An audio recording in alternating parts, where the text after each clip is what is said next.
occupation or the continuous presence of troops. Security Council Resolution 242, for its part, emphasizes that the acquisition of territory by force is inadmissible while General Assembly Resolution 2625 establishes that the territory of a state shall not be subject to military occupation as a result of the use of force in contravention of the UN Charter. Allowing such acts to go without an effective answer would amount to normalizing the replacement of law by might, while eroding the very foundations of the collective security system. Today, it is not only Venezuela's sovereignty that is at stake, the credibility of international law, the authority of this organization, and the validity of the principle that no state can set itself up as a judge, party, and executor of the world order are also at stake. Mr. President, we cannot ignore a central element of this U.S. aggression. Venezuela is the victim of these attacks because of its natural resources.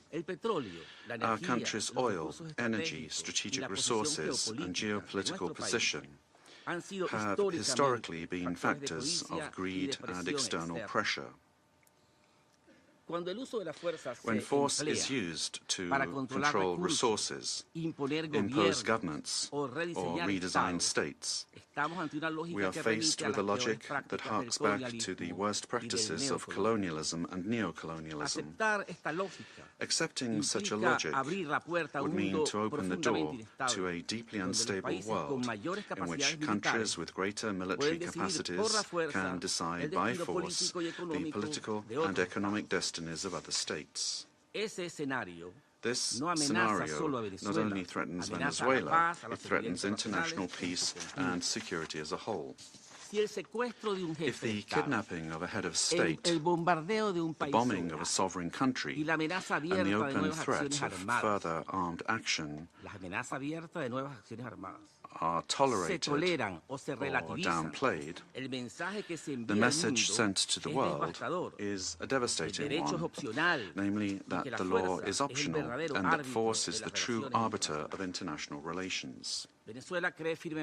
Venezuela firmly believes in diplomacy, dialogue, and peaceful coexistence among nations. That has always been our historical position, and it remains so today, even in the face of an aggression of this magnitude. It is precisely that commitment to peace, the one that was violated on the 3rd of January.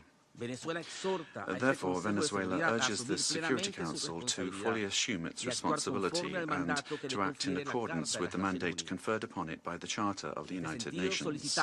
In that regard, we request, A, that the government of the United States of America be demanded to fully respect the immunities of President Nicolas Maduro and First Lady Celia Flores, as well as their immediate release and safe return to Venezuela. 2, that the use of force against the Bolivarian Republic of Venezuela be clearly and unequivocally condemned. Thirdly, that the principle of non-acquisition of territory or resources by force be reaffirmed, and 4, that measures aimed at de-escalation, the protection of the civilian population, and the restoration of international law be adopted.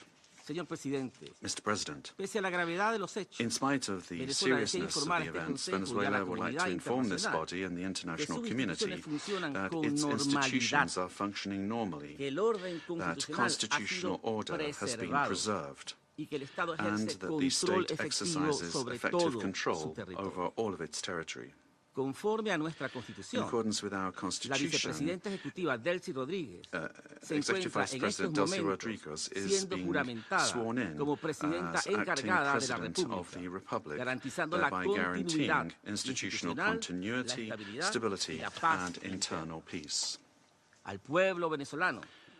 We wish to convey a message of serenity, confidence, and hope to the Venezuelan people. Venezuela is a nation that believes in peace, work, and dignity. Our commitment is to diplomacy and law, and the law is firm and unwavering.